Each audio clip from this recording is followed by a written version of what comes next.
In early 1986, Cleveland battled 7 other cities who also wanted the Rock and Roll Hall of Fame and Museum. Cleveland won the honor and planned a $19 million rock and roll museum along the Cuyahoga River behind Tower City. In late 1990, the site was changed to North Coast Harbor to allow for expansion and more exhibit space.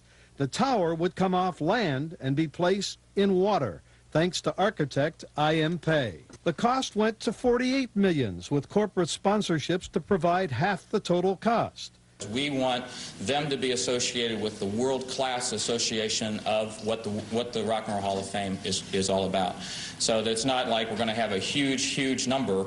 We're going to go after a select few in terms of major dollars for that program. Thompson left and Michael Benz became the new executive director.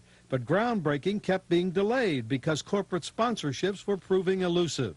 I feel that in the next 3 weeks to a month, it may be a little longer, it may be a little shorter, that we'll have 1 or 2 in our pockets ready to go. Pei gave a redesign to the museum. The cost zoomed to $66 million, and Pei promised the view of Lake Erie would not be blocked.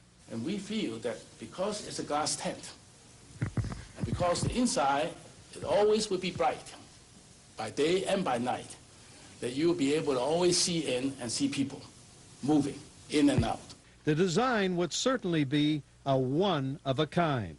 Finally, some corporate sponsorships came in. An admissions tax was added, plus the county bed tax was increased to help pay for the cost. And a groundbreaking would be held at the harbor in April 1993. It was finally underway, 7 years after we first talked about it, and the cost would now be $92 million because interior exhibits would have more video and more hands-on displays.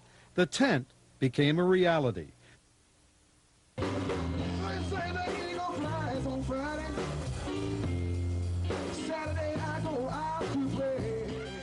All around the house that Rock built is swaying, to put it gently.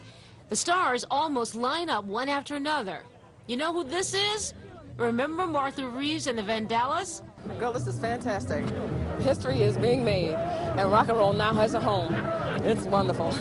Hey, there's Paul Schaefer from the Dave Letterman Show. And any Beatle fan knows who this is. Yoko Ono, John Lennon's wife.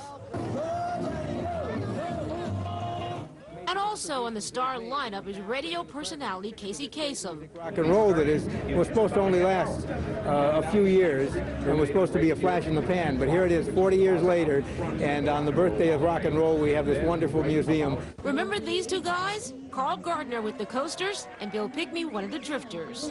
I'm very well pleased, and it's great to lay a legacy somewhere, and it's there forever. Look who else is star walking around. Cleveland Blues legend Robert Lockwood Jr. And also on hand to greet the fans is rock and blues singer Benny King. And how's this for a star search closer? We just happened to bump into this rock and roll star, Little Richard. He told me he's glad the Rock Hall of Fame is in Cleveland. And I think it's great. I think it's something that is overdue and it's timely. I'm glad to be alive to see it. The big business leadership was here. The big money was here. Rock and roll stars were here, lending their glamour and glitter. And the people were here, lending the museum their hearts. It was all done under sunny skies. Even with all the rock and roll stars present, the straight-laced politicians still were able to shake it and rattle it and get it to roll. We did it. We did it.